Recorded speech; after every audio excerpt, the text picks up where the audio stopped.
ఇక్కడ కనిపిస్తున్న ఈ బాబుకి అయితే బాతు పిల్లలు అంటే చాలా ఇష్టం ఉంటుంది. కానీ కొనడానికి అతని దగ్గర డబ్బులు అయితే ఉండవు. అక్కడ ఉన్న షాప్ ఓనర్ అయితే అక్కడ గుడ్డు చెడిపోయింది అనుకొని దాన్ని అయితే చెత్తకుండలో పడేయడానికి అయితే కప్పేసి చెత్తకుండలో వేస్తాడు.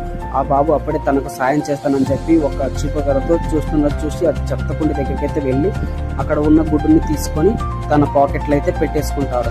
పాకెట్లో పెట్టేసుకొని చిన్నగా అతనైతే ఇంటికి వెళ్ళి తన పైన గదిలోకి అయితే వెళ్ళి అక్కడ ఉన్న ఒక బాక్స్ని తీసి అందులోకి మెత్తటి ఒక వస్తువుని పెట్టేసి తర్వాత దాని కింద లైట్ పడేలాగా పెట్టి తర్వాత దాన్ని అయితే ఒక గుడ్డు అయితే వేస్తాడు. పెట్టేసిన తర్వాత దానికి కొద్దిగా వాటర్ చల్లేస్తాడు. చల్లిన తర్వాత రోజు దాన్ని చూస్తూ ఉండేవాడు. చూసిన తర్వాత అందులో ఒక వెలుగు కనపడుతుంది. తర్వాత రెండో రోజు కూడా చూసి దాన్ని అయితే పెడతాడు. వాళ్ళ తండ్రి అయితే పిక్నిక్ వెళ్దామని చెప్తాడు. అప్పుడు కూడా అతను వాటర్ చల్లేసి అక్కడికి నుంచి అయితే వెళ్ళిపోతాడు. తర్వాత రోజు అక్కడికి సూర్యకిరణాలు తాకుతాయి ఆ గుడ్డుకైతే.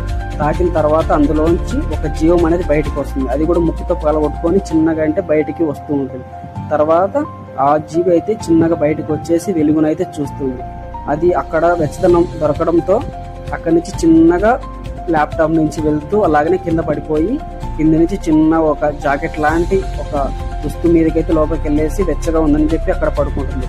తర్వాతనే తన తండ్రి వచ్చి అక్కడి నుంచి ఆ జాకెట్ తీసేసి వాషింగ్ మిషన్ లో వేద్దామని అక్కడ పెడతాడు.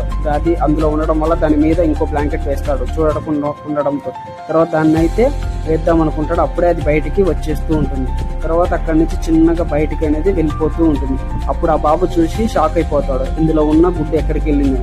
అక్కడి నుంచి మొత్తం అంతా వెతుకుతాడు. ఆ జీవి ఎక్కడా కనపడదు. తర్వాత ఒక దగ్గర అరుస్తూ ఉంటే ఆ బాబు అయితే దాన్ని అయితే చూడలేదు కానీ ఆ జీవి అయితే మొత్తం బయట ప్రపంచాన్ని చూస్తుంది. అప్పుడే ఆ బాబుకి అది దొరుకుతుంది. దాన్ని చూసి చాలా సంతోషిస్తాడు. తర్వాత ఆ జీవిని పట్టుకొని చాలా సంతోషపడి దాంతో అయితే చాలా హ్యాపీగా ఉంటాడు. తర్వాత